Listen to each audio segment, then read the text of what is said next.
From the Peach of the South, Atlanta, Georgia, the United States 10-Pin Bowling Federation presents the championship round of the 1991 Men's National Team USA Tournament. From the beautiful Brunswick Peachtree lanes in the sleepy suburb of Norcross and the northeast part of Atlanta, Georgia. A pleasant good day, everyone. I'm Dave Armstrong, along with the Team USA national coach, Fred Borden. And Fred, the weeding out process has done it again. Another great team for you for 1992. It all started with 13,000. How do we get down to the Final Four today? Well, Dave, they start at the local level and then advance to the state level. From the state, then on to the region. From the region, here to the national finals. We started with 49 players. They bowled 24 games qualifying. We cut the field to the top 24. They pulled 24 games of match play, and now we're down to the TV show, the Final Four. And the top seed going into today is John Eiss, a veteran out of Minnesota. Yes, this man has ice water in his veins. He's the kind of a guy that you'd have to wake up after the first 11 and say, hey, John, it's time to throw the 12th shot. And the youngster, Vince Biondo, is back for a return visit. The little guy with a big, powerful hook ball, he's thrown 1,000,000 strikes this week. And Mike Terrell out of the United States Air Force is on the team this year. A very gritty player. You know, I noticed all week long in the 9th and 10th frame, he struck out numerous times to win. And from the University of Nebraska, Paul Fleming. The baby-faced player.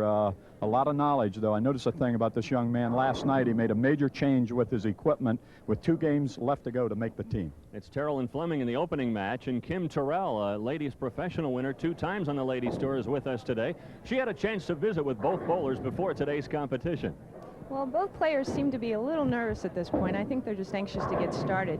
Mike's never been on television before, and Paul, being a national collegiate team champion for the University of Nebraska, has been on twice, so I think he may have a little bit of an advantage. I think it seems that neither one of them are really worried about being national amateur champ. They just want to make good shots and go from there. Dave? Well, it's different bowling under the lights, as you know, Kim, and we'll find out what happens. We'll have the opening match coming up next. This special Sports Channel America United States Olympic program is brought to you by the National Bowling Council.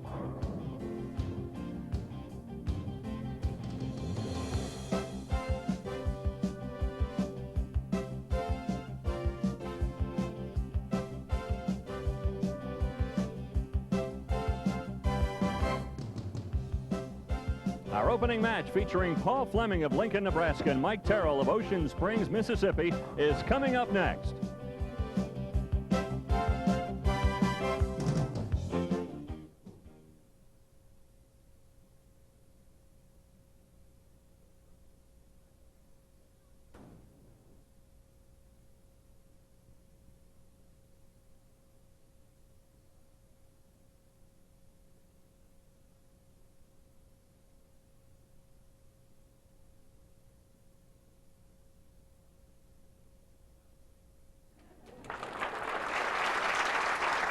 A national amateur champion will be crowned today, and the journey begins with Mike Terrell and Paul Fleming. Up first will be Mike Terrell out of the United States Air Force, an electronic instructor.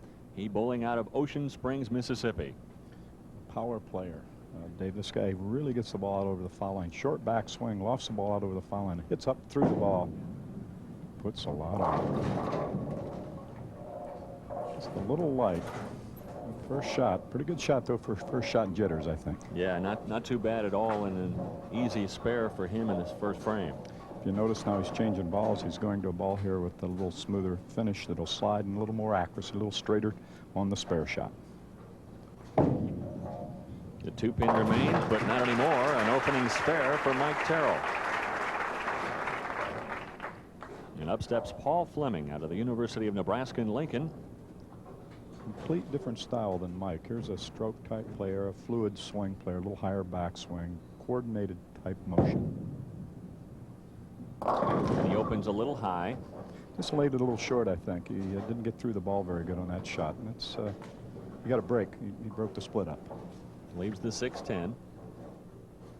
This has got to be a difficult transition for them, Fred, to be bowling all week without the TV lights and the cameras, and then now here they are today under all this pressure. Well, you know what? Here's a guy that's 22 years old, and he looked nervous to me. There's a real good style if we'll watch this. Watch this ball move out. Move out with that right foot. Now here goes the left. He's a 5-step player. Moves out with that right foot.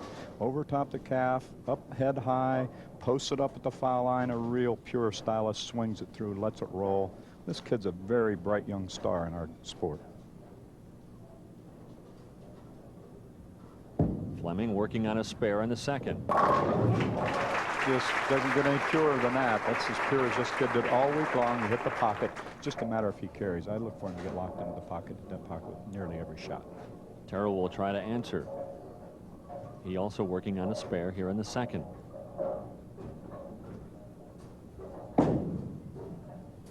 And he does answer. Look at that pin come across there, Dave. You see, that's what he did all week. He's got that power. He's got that real strong upper body. And you can see he's got Popeye forearms. He can really wrist it at the foul line and come through and hit it and loft it out, delay it, and then make it snap at the pins. Terrell, the number 3 seed entering today's competition, averaged 218.75 for the week. Scores were high this week. It was great surface out here with this synthetic lane surface. Nice smooth lanes. And a double. That was a pretty good motion there right out of the box in just a couple of frames. That took the lead. Now Terrell's got a 10-pin lead over Paul. Let's see now if he can answer the challenge here. He needs to come right back to put the heat right back on him.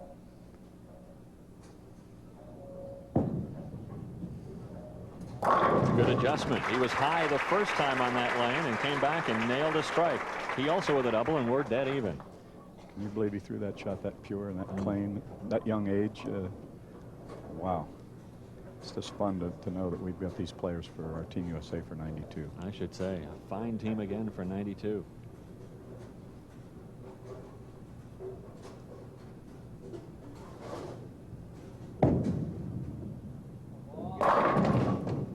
Leaves the 10. You notice, Dave, he lofted that ball a little bit more. He got through it real strong. He lofted it out, and that delayed the action at the pins. The ball didn't turn over quite as early. It went a little longer, and therefore we leave the weak 10. A lot of times you leave that weak 10 because you hang on with your thumb a little bit. You don't clear the thumb at the bottom. Get that thumb out, and you'll carry that 10 better. Fleming easily converts the spare. Fleming and Terrell are off and rolling here in the opening match of the 1991 Team USA National Finals.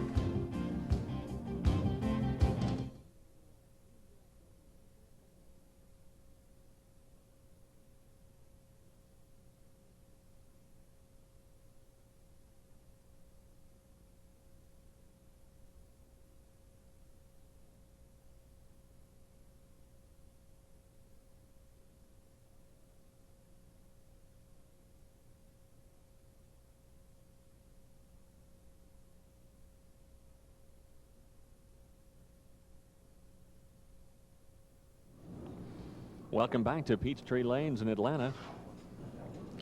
Mike Terrell now bowling in the 8th, working on a strike, but trailing by 22. Grabbed onto that one. You know, he knew he needed it. Probably the nerve set in there a little bit. That's a key shot of the match, I think, right there. But the match is never over till it's over. He's up by 23 now, and Mike needs to make this spare. Mike missed an easy 8-pin for a spare in the 6th frame. It really cost him dearly.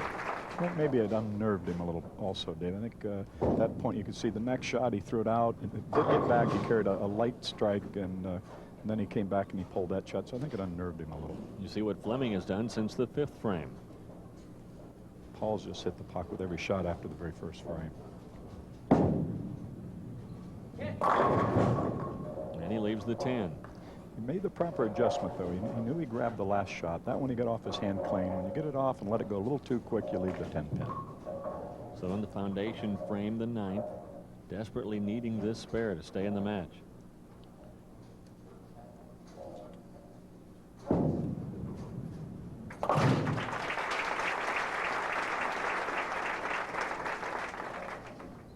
And now Fleming working on 4 in a row.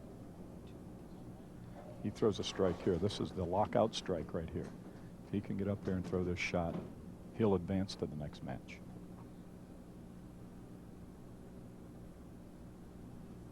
Well, that's pretty good presence as a young man to know that he's got to reset himself, get back in position here, take your time.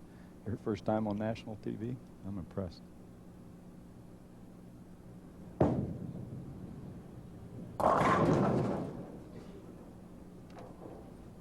Feeling the jitters just a little bit. Hold that ball through from the top of the swing. You never let it swing to the bottom. You've got to wait on the ball and let it swing to the bottom and then drop the thumb out and put the fingers to the ball. He grabbed on from the top of the swing. The ball never did project to the right. So the 3, 6, 9, 10 remain. Very difficult spare.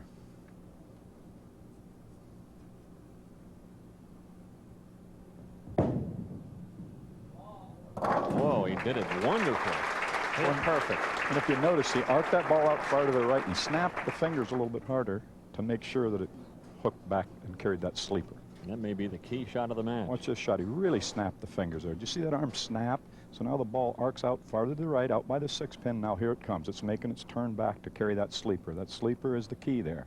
So you have to hook the ball more on that spare to carry that sleeper pin. Going in the 10th, opens with a strike. A 245 possible for Fleming. That strike right there just locked out the match. You needed to mark. Went right up there. You just don't throw it much better than that. This young man is just a classic stylist.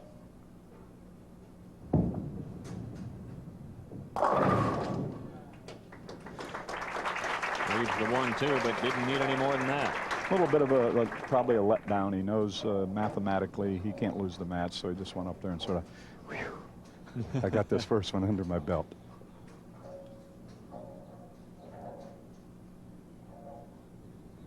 Fleming will move on to meet Biondo, a team member of the 1991 Team USA. Or we're going to be seeing a hook ball here that's about as exciting as you can watch play. Terrell finishing out in the 10th, working on a spare. Arced that ball a little light. Now he's just trying to get the match over with. And now the best he can hope for is a 205, and Fleming closed with a 235 in the opening match. Both very respectable games. First time on national TV. Commend both these young men. They did a nice job.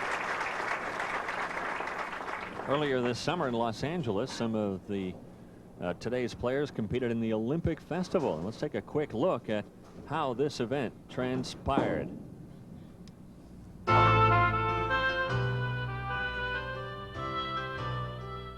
This past summer, USTBF and Brunswick officials fitted and drilled Olympic Committee Executive Director Harvey Schiller with his own bowling ball.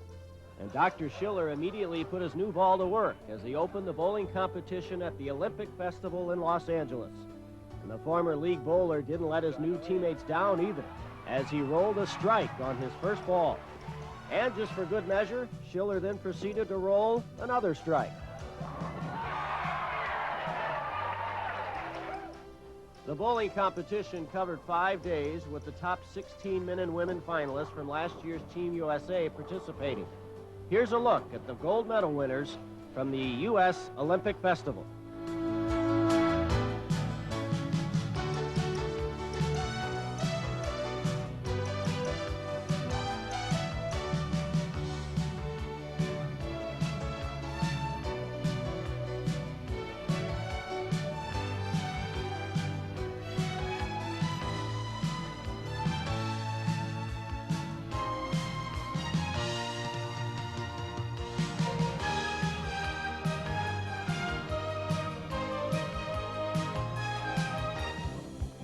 Coming up next, our semifinal match as the road continues to determine a national amateur champion in the Team USA National Finals from Peachtree Lanes in Atlanta. It'll be Paul Fleming taking on Vince Biondo, the number 2 seed.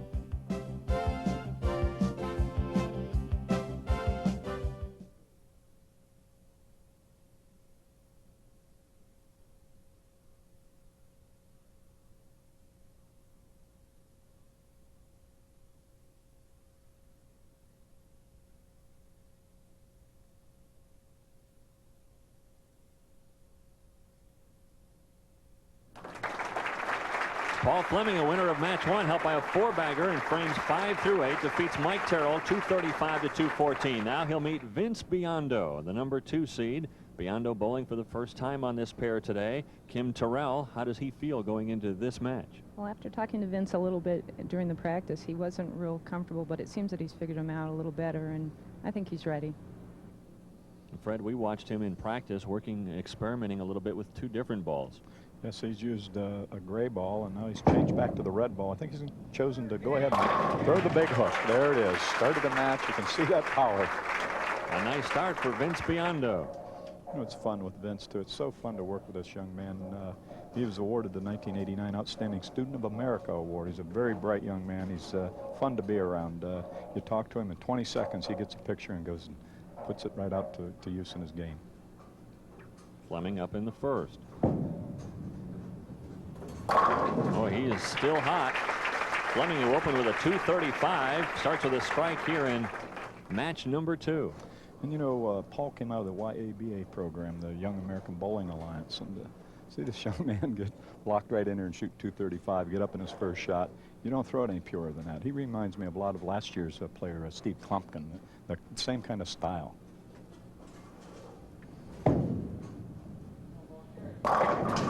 He leaves the 10-pin. One of the things that I've noticed in talking to all the competitors is that they all have one common denominator. They all say, yeah, we'd like to be national amateur champion, but I'm just so thrilled to be on Team USA, and we're all teammates here. So even though it's a competition, it's a very friendly one. You see the players slapping hands after each shot. Yes, the spirit of Team USA, United States 10-pin Bowling Federation. You know, you catch it when you go to the Olympic Training Center and you go out and you jump in that big white bus. It says United States Olympic Training Center on the side, and there's a spirit that you just can't explain. I'm awed by it all. I'm just happy to be a part of this program. Every day I pinch myself, and being with these young kids, you know, keeps us a little younger. Yeah, or makes you older. Yes.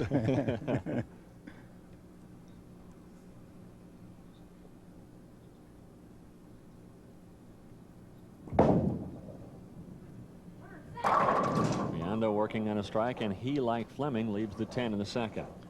Well, that was a key all week. Vince carried that 10-pin pretty much all week, better than most all the other players. He and the leader, John Eiss, carried the 10-pin, and that was the key to making the team first, and being the leader was carrying that corner pin.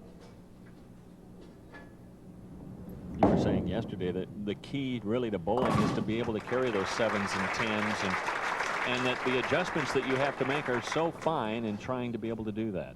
Yes, and that's all we work on here. Watch this wrist action. Watch the wrist of this young man. He's only 125, 30 pounds. Watch that wrist. Look at the cup wrist at the top of the swing. That is as powerful as you can put it.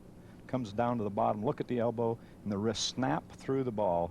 He arcs this ball out to about the 5 board and brings it back to the 17 board. That's a 12 board finish. Working on a spare in the third. And again a 10-pin. That 10-pin, you know, we have a little saying. It's when round things hit against round things, round objects hitting round objects. If we could ever figure out how to carry that 10-pin. A lot of times it's just what we try to get people to do is just relax your hand a little more. If you're leaving a lot of 10-pins, get that hand nice and loose. They say that you could walk right up to Willie Mays and pull the bat right out of his hands. He was so relaxed.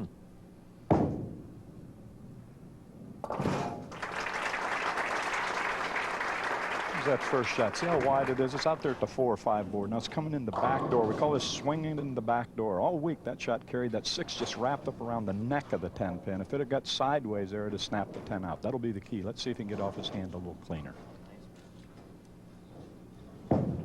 Fleming now up in the third, working on a spare, and he has a strike, spare, strike start here in match number 2. What a clean release that was. No snaps, no jerks, no pulls, no flips. Get through that release clean as you can. Or a friend of mine had coined the thing years ago and bowled very good, Palmer followed me, and he said, let it go. Just kept telling himself, let it go.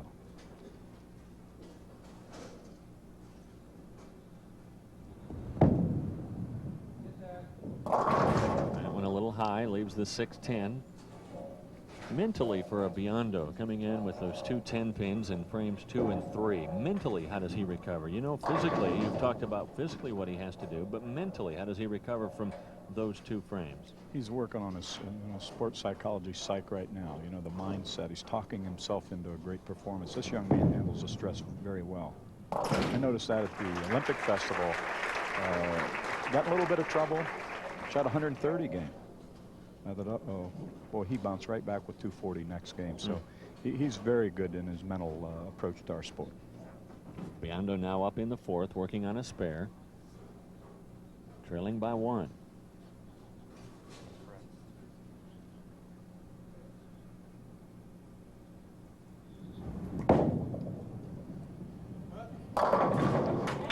You're a little lucky there. He laid that one down, though. See, he made the right change. He let it off his hand a little quicker, which made it hook a little harder, made it snap through, but it had that big, heavy roll on it, which stirred those pins up. Now, there's a little bit of luck there. But I'll tell you, that was a great shot. That was a proper adjustment. In the heat of the battle, that's great. Yeah, you deserve a little luck after leaving two 10 pins. That's for sure. You throw them pure in the pocket and leave them, and then you trip the 4s, and that's part of our game. That's the mental game again.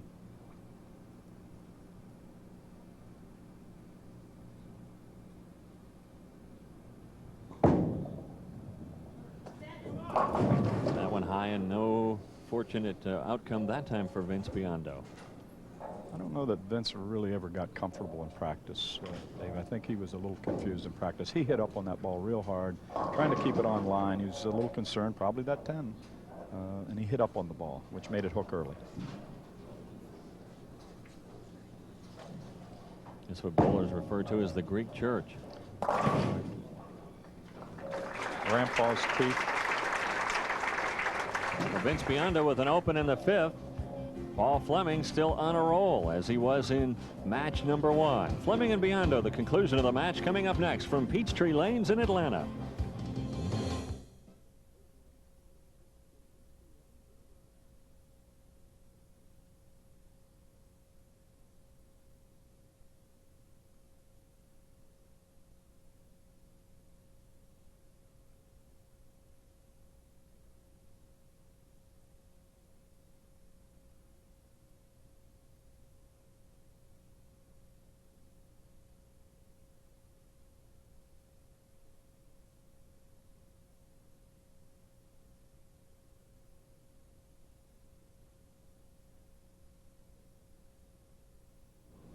Back at Peachtree Lanes, the semifinal match. Vince Biondo up working on a strike in the 8th.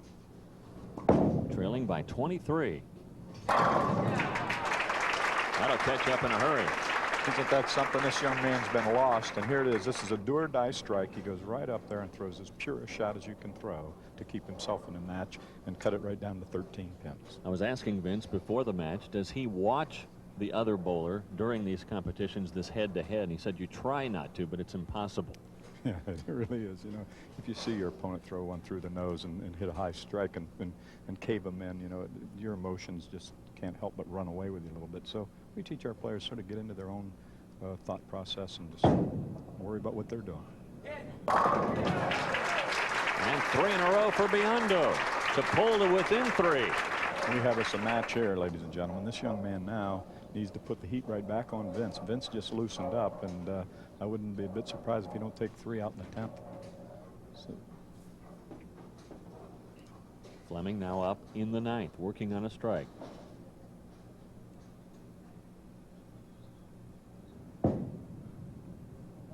Oh, that was perfect. Isn't it fun to watch these young people able to handle this stress, throw shots, trying to become the national amateur champion of the United States and step up there and know that you have to throw it that clean at 22 years old. That's what YABA has done for these young players across the nation. Now, Fred, I know that you're respected as the greatest teacher in the game of bowling, but I think with this talent, I might be able to teach these guys and We'll coach just them. Sit back and watch them strike.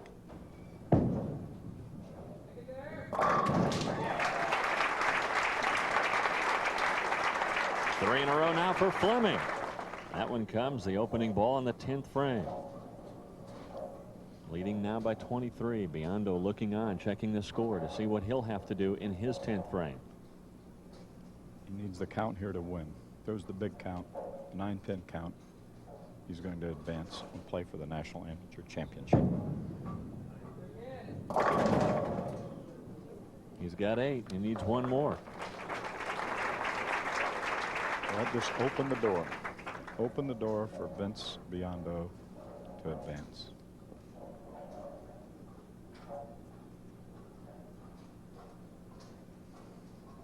If he converts here, he'll win by 1, no matter what Biondo does. Correct. And he does. So a 226 for Fleming. The best that Biondo can do is a 225. Well, that's terrific bowling by Fleming, isn't it? Open with a 235 and then come back with a 226. I think he's missed the pocket 3 times in 2 games. That's tremendous for his first appearance on national TV.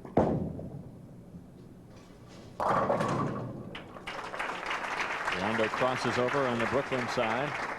He's strung together 4 in a row here at the tail end of the game.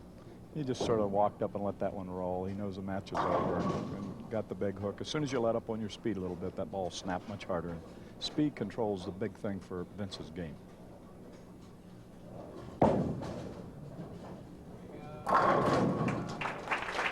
Two in a row for Biondo. He can close with a 225, but that will be a single pin shy of Paul Fleming, who moves up from the number 4 seed all the way to the championship match, where he will meet John Eiss.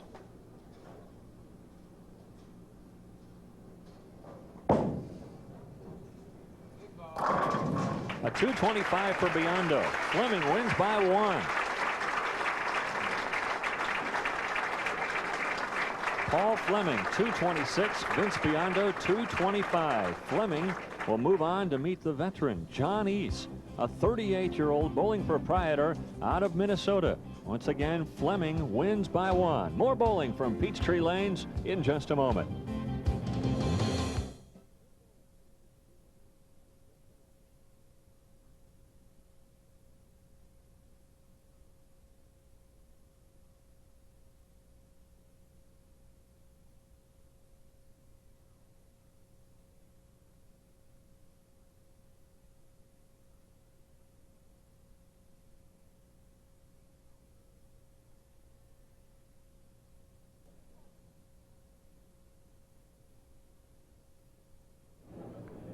Welcome back to the Brunswick Peachtree Lanes in Atlanta, Georgia, with Fred Borden and Kim Terrell. I'm Dave Armstrong. We're at the 1991 National Men's Team USA Tournament. Before we head into our championship match, we'd like to give you a look at a new coaching program in the bowling industry.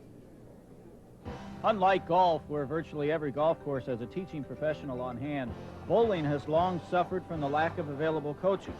Industry leaders have pointed to this need for many years, but little was ever done.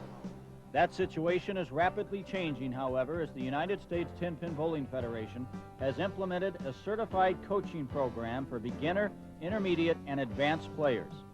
The bowling certification program was planned long before last year's United States Olympic Committee's directive that stated all USOC members must develop a multi-tiered instructional program. As a result, the USTBF was able to put their program into place almost immediately. The first coaching certification seminar was held this summer in Las Vegas with nearly 100 participants from around the country attending. The 3-day event covered the bronze level introductory program. Team USA coach Fred Borden, who designed the program, conducted the workshop. The USTBF certification program was well received by those who attended, including 3-time PBA champion Bill Spigner and former WIBC All Events champion Susie Reithley. The program's great. This is kind of like a dream come true for many of us that 20, 25 years ago wished we had something like this. We've talked about it a lot, and now it's becoming a reality. The way it started with Mr. Borden and his insight into the sport of bowling, it's not one-dimensional. It covers a lot of parts of bowling that were never in print before or never used teaching method-wise before. And according to attendees, it's a program they're anxious to use, even touring professionals such as LPBT champion Michelle Mullen. Well, as a player, we tour approximately half the year, all total, you know, in different seasons. And in the off season, it would be a good time to, you know, dedicate the time and be able to, you know, implement the program And even maybe on the road, on times when we travel to tournaments when we don't have 2 full travel days, but we have 2 days open, maybe I could get to the next site a little earlier and set up, with the proprietor, some time to implement a program on the road in different locations. The USTBF Coaching Certification Program looks like it's headed in the right direction. Our goal is to have a certified coach in every bowling center in the United States. It looks like bowlers won't have to look too far the next time they need some help. For more information on how to become a certified USTBF coach, write USTBF, 5301 South 76th Street, Greendale, Wisconsin, 53129. And now for a look at a lot of bowlers who received a lot of good coaching throughout their careers. The top 24 this week.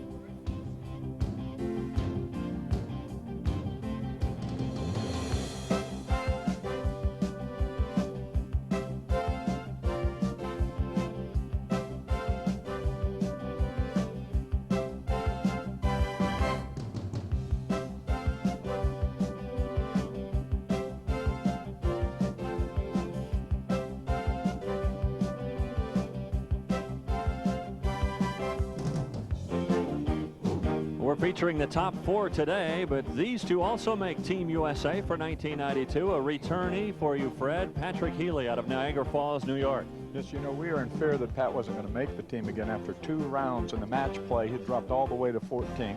Come out the 3rd round, the first 3 games he shoots 799. Pole vaulted himself right back into the first team. Talk about pole vaulting, Larry Walker, an outstanding last game last night. Started with the first 8 to lock up the 6th spot.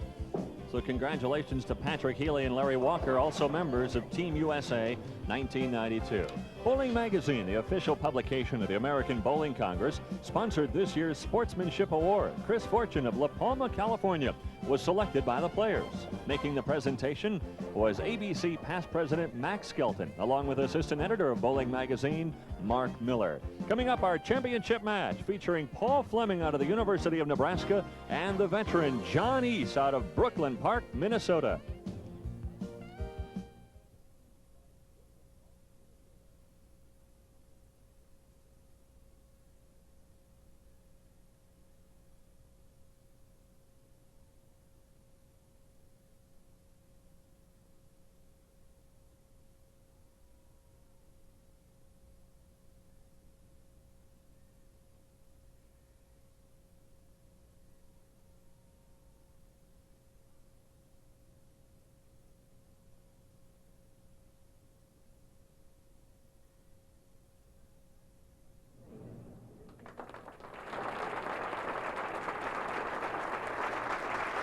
We're ready now for the championship match to determine the national amateur champion in the 1991 Team USA National Finals.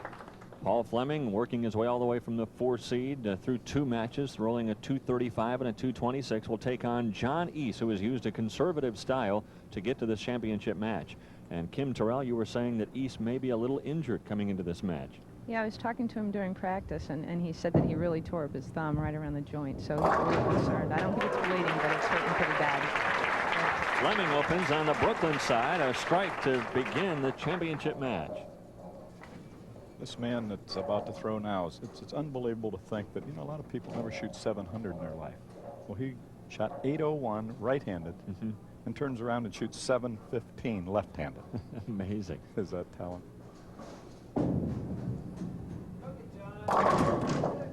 Get out of the split, leaves the 10. A textbook player. He's got the basic timing, swing, straight through release. The arm swing stays straight, doesn't try to overpower the pins, pure accuracy, very low key, and just goes about his business.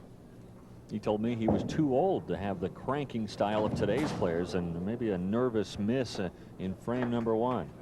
Yes, I'm sure he's jittery inside, even though he appears outside so calm. But I look for him to find that pocket and make this a real good match coming down the stretch. He'll be there in the 8th and 9th and 10th frame. Eiss has averaged 224.9 this week.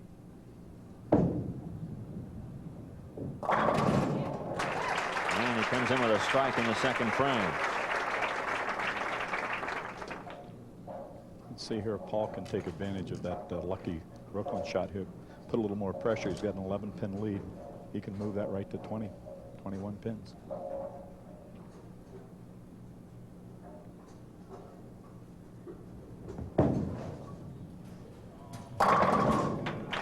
Fleming has bowled his best here on TV. Maybe he should bowl into the lights all the time. I'm sure he'd go for that. You noticed when he hit that foul line, boy, he was solid at that foul line. It's fun to see somebody walk, create that kind of power with that kind of a loose swing, plant that left foot and just swing it through and let it go and just feed it right to the pocket. See if he can do it again.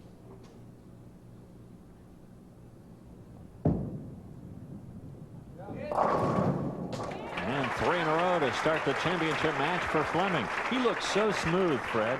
What might you work on with him as he joins your team for 92? We'll probably work on more of the mental game, a little sports psychology with Dr. Shane Murphy at the Olympic Training Center.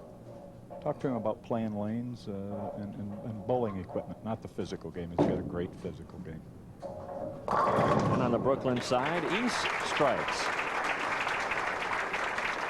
Here he is, just textbook style, gets it into the swing. Now on the second step, comes back over that right calf, up over the head, just stays right at the foul line now and just lets it roll.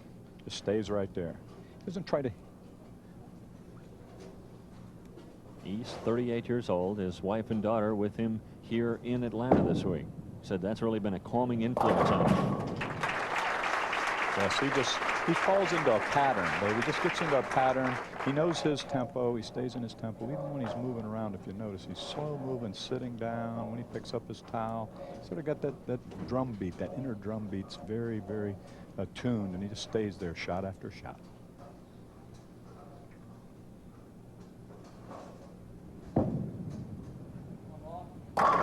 Four in a row for Fleming. Wow.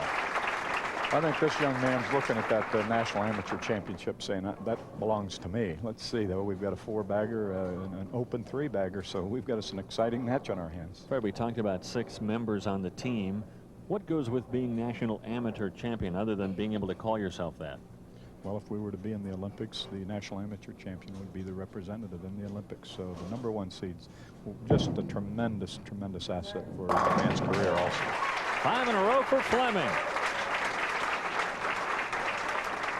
Boy, he is in the zone.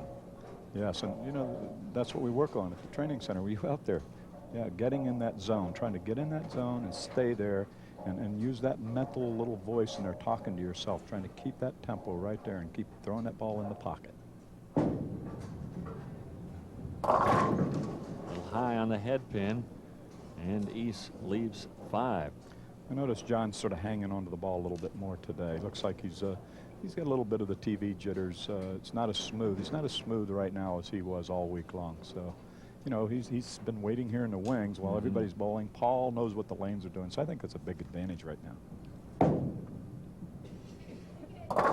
Trying to convert on that strange split, but does not. And a second open frame for Eiss in the championship match as we look at United States 10-Pin Bowling Federation President Joyce Deach. Joyce is a wonderful lady. I'll tell you, she does a lot of work for our organization, just countless hours, and it's just tremendous what she does for USTBF.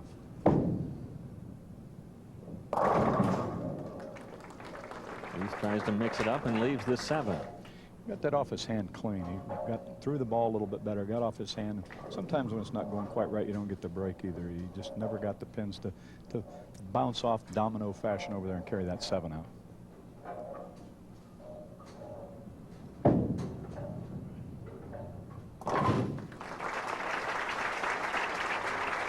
Eiss converts in the 6th, but he trails Fleming by a bundle. Fleming, who has opened with 5 in a row. And we'll come back to the Brunswick Peachtree Lanes in Atlanta, Georgia, with our National Amateur Championship match in just a moment.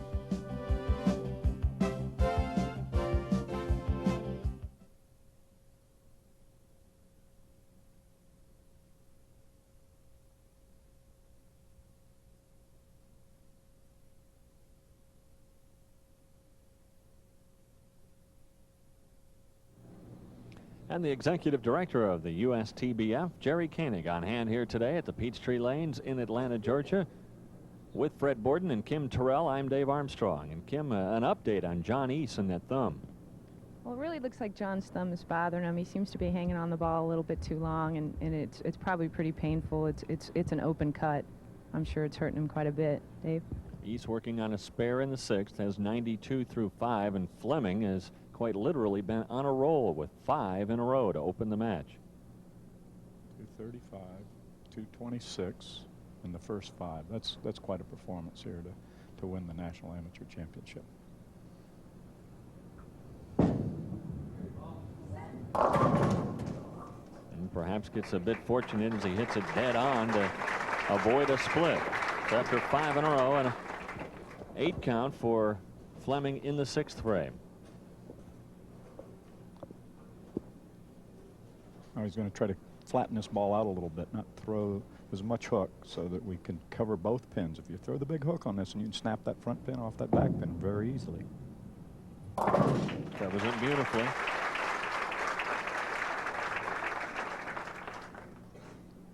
He's got his rhythm.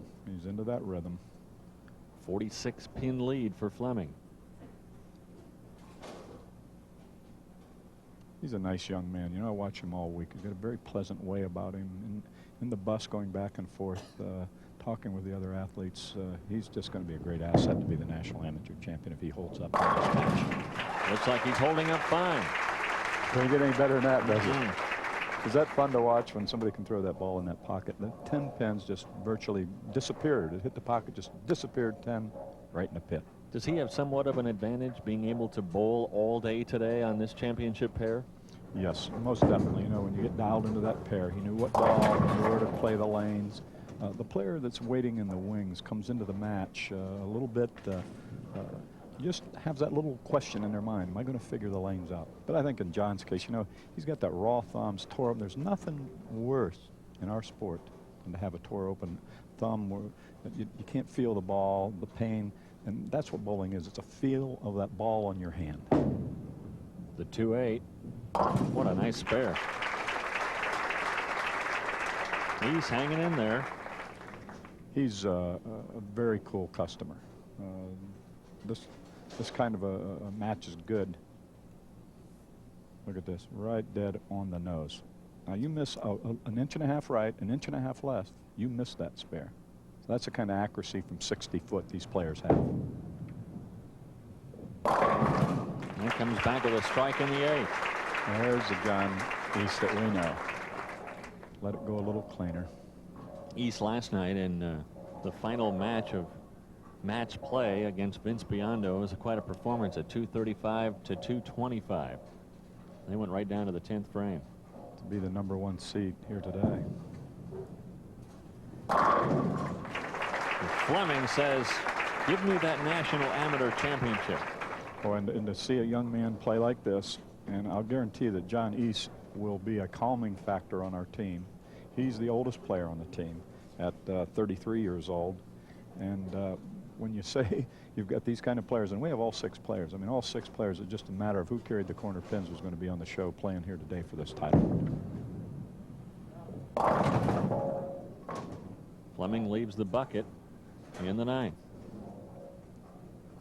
You know, I'll be looking forward when we can get the 6 players in the room. And we have our bonding meetings out at the Olympic Training Center. And we talk, what position do you like to bowl in the lineup? What do you like to hear when you're playing? Do you like to clap hands? No, I don't like that. Well, then we'll leave you alone. We have some real interesting things that we do at the training center with our 6 players. Fleming converting everything.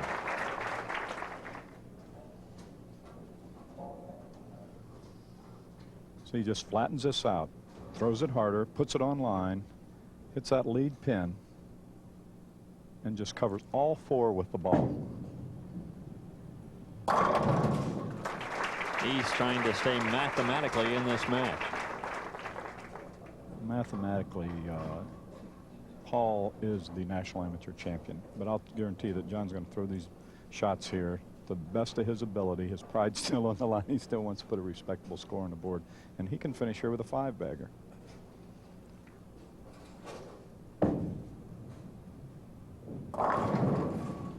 And that will do it. Fleming will wrap it up with that shot. There's no way for Eiss to catch up now. You could just tell at the bottom of the swing, he just doesn't have the feel on that hand. And when that feel on the hand isn't there, it's very difficult to make shots and repeat. You feel that thumb in the ball.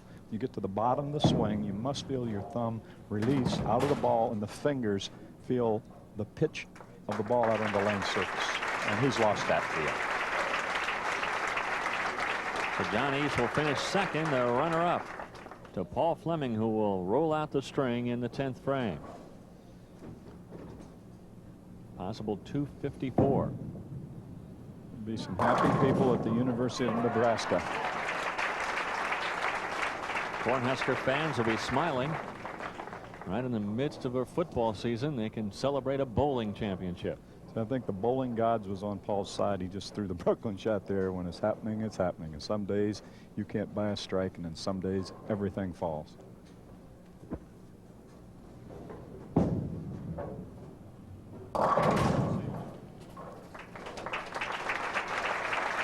Well, if he converts that, it's a 244, and what an impressive showing for Paul Fleming here today. A 235, a 226, and a possible 244 here in the championship match.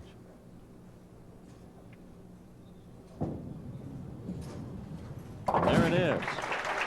Fleming wins it with a 244 in the championship match. There is your National Amateur Championship. You know, to see this young man bowl 705, first time on national TV, that is a tremendous performance to become a national amateur champion. There's the teammates up congratulating him. There's Pat Healy,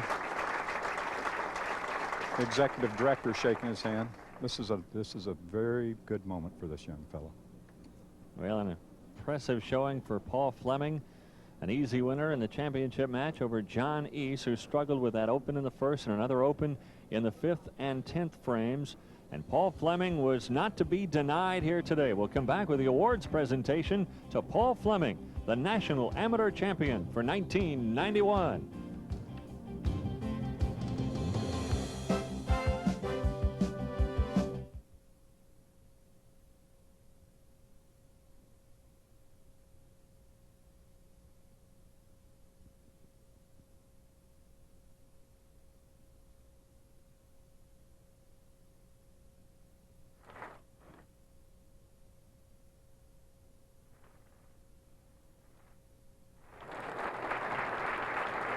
Here's a look at the 1991 National Amateur Champion, Paul Fleming from the University of Nebraska. Paul, congratulations. Thank you. I'd like to thank the crowd here. It's been a great tournament all week. The crowd's been out here supporting us. It's just been a great week. Words can't explain it. The bowlers, the competitors were real friendly to each other. They supported each other, especially today on the show. The tournament was run real good. It's just been a great tournament. I'd like to thank everybody for coming out here and watching us today. Thank you. Paul, you started with a 235 in your opening match, and you never slowed down. You finished strong as well in that championship match. When did you know you were on a roll today? After my first ball. I was a bit nervous, and I just wanted to get it off my hand. So, and then after that, I kind of relaxed a little bit more. And I've been on TV before, so that kind of helped relieve the tension. But Fred, you're now going to coach this young man. Do you have any words of wisdom or questions for your National Amateur Champion? It just made my job real easy. When you get talent like this young man to work with, we're looking forward to the kickoff of the 92 year out at the Olympic Training Center. We'll spend our first 8 days there, and we'll start having some fun. And you're looking forward, I'm sure, to work with Fred. Yes, I am. I'm really looking forward to the training center and working with all the Team USA representatives and everybody. And it just sounds like a lot of fun. And now some hardware to present. Joyce Deach and Jerry Koenig from the USTBF are here to present you your championship trophy. We're very, very proud of you and glad to have you on our team. How about a high five? Once again, our congratulations, and now we'd like to welcome in our second and third place finishers. Vince Biondo, who finished third, and John Eiss, who finished second. John, congratulations on your performance all week long, and Vince as well.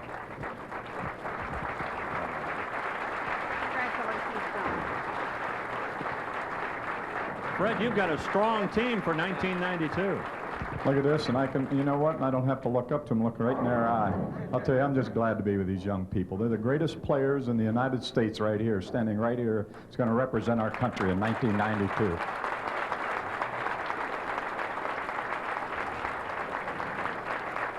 Fred, as we have seen, especially in this championship round here today, you have a wide variety of talent to work with as well. Yes, we have the big hook ball player. We have the Mr. Cool here. And we have the young player that just goes out there, the pure stylist. Then with Pat Healy to join the team.